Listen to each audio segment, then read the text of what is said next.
along Anaconda Road up by the Kelly Mine, and this actually reports to the Berkeley pit, but these are, this is material that's been picked up by runoff and goes down the channel, and originally this would have reported to Silverbow Creek, so you can see how easy it is to, it doesn't take much heavy metal to wipe out a fish population.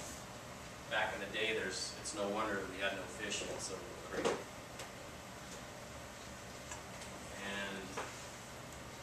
With that, I'm going to pass it on to Greg Mullen. Greg is an environmental scientist with the Natural Resource Damage Program. He's out of the Helena office, and he's been with the program since it began. In what year, Greg? 91. 91. All right. Yeah, it's been a good job, so I saved it. Thanks.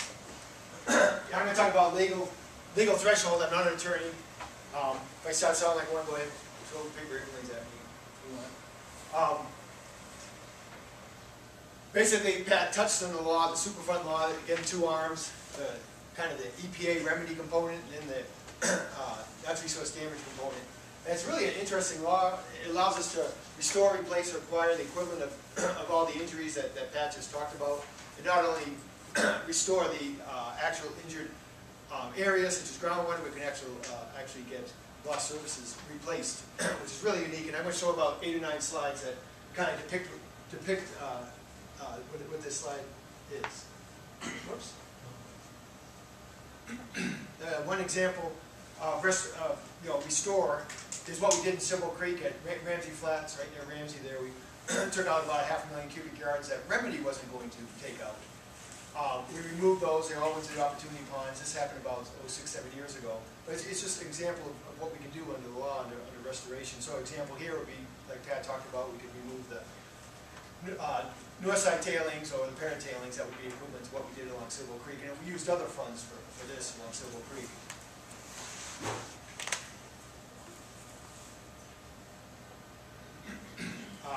Example of replacement at Browns Gulch. It's close to Silverbow Creek.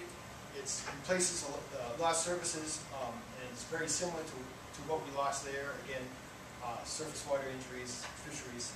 So some of the work we've done on Browns Gulch was riparian fencing and other riparian replacement. We've done a water replacement review, and this gets to human services. The service is lost because the groundwater is injured.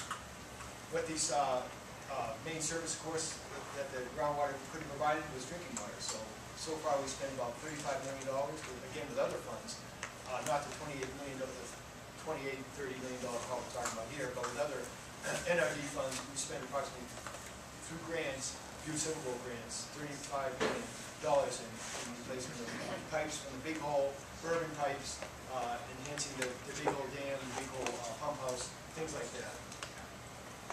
So again, unique law that we can actually do this, replace lost services, not just restore what was injured. Now here's something that we're not about. Hazardous substances are key. The metals that injured the groundwater that Pat showed. That's the key. Here with subsidence, it's a mining impact, but it's not has nothing to do with hazardous substances, nothing to do with metals. So this isn't something that we respond in helping somebody with subsidence in the yard. Another key kind of component of all this is remedy and restoration. Remedy, again, is what EPA has been doing here for the past 2 decades. We want to make sure that remedy, and that's how the law is intended, that remedy does everything it should do before we start spending restoration money. So a good example is along Silverbow Creek. The past decade we spent approximately $95 million on Silverbow Creek. Restoration funds approximately $10 million so far. So we made sure remedy was going to go as far as they were going to go to clean up the Silverbow Creek, and then we went along and did additional work to bring that to a baseline condition.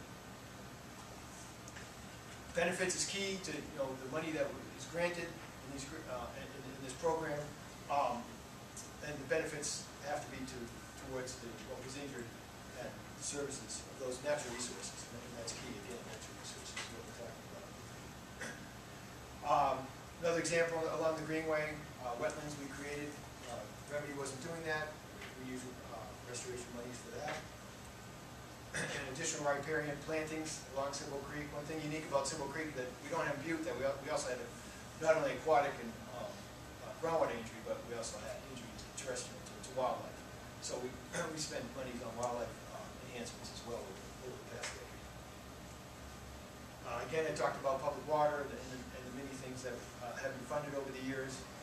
One thing that's unique here, John talked about, not necessarily all this money has to be spent right in that box. Here's a good example here. The Big Hole pipeline is definitely outside the Butte area, but the water that comes from Big Hole certainly services, for drinking water here in Butte. So that's how we're allowed to spend monies all the way down to Big Hole for that service, for drinking water. And I think this is my last slide. Recreation, another service, of course, lost along Silver Creek is recreation that we could have had. So we've spent monies to enhance fisheries along Silver Creek. So with that, I think John's going to... Who's going to talk about this? John. I could talk about it. It's a real quick one. It's just, again, the timeline that we were talking about earlier. The deadline is April 20. This is not the last meeting. Make sure that if you don't get it to us tonight, you're not out of time. Keep coming back to us. We're going to spend most of the late spring and early summer and fall working through making sure that the plans that did sort of float up to the top, they'll go through legal muster, make sure that that they pass what we're legally allowed to do, and then September through December, get this plan out for public comment. Get those public comments back in, evaluated as part of the plan, and get that off to the governor.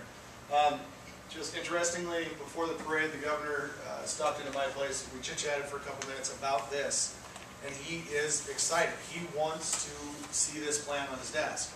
So we need to do everything we can to get that to him. I think it's a great opportunity. We don't want to miss out on it while we still have it. And again, this is real money. This isn't caught up somewhere. It's not a 10-year plan. We'll start moving dirt tomorrow. Tomorrow, after the governor says we can. But we're ready to go. And so if you've got concepts, please come to us. So again, on your desks, you've got examples of a completed form. What we've got here is we've got obviously all of us here. We're all a good deal of the members of the committee are here. We have some scientists who've been working with us a lot. Are also here. So as far as like breakout sessions, this is about that point where we want to be able to sit with you, go over any concepts you have, talk to you about where it may or may not work. But there is absolutely nothing about any concept you have here. I mean, I think Milltown's got enough money, but if you got an idea from Milltown, tell us. But the idea is that we want to hear everything, every idea gets on a piece of paper tonight so that we can evaluate that and get that forward. And with that, that's all we have. I'm going to turn it back over to Pat. Again, we really want your ideas on these forms. If you haven't thought it through enough to complete it tonight, you can fold that up, tape it, and mail it back to me. If you complete it tonight, there's just a little box right up here on this chair as you go out. Drop your completed form in that box. Please leave the pen, but you can take the cookies. All right, if you have any questions, people here just are walking around and trying to help you with them. Yeah, and actually, yeah. Do you have questions? You need two. I've seen it, yeah. All right.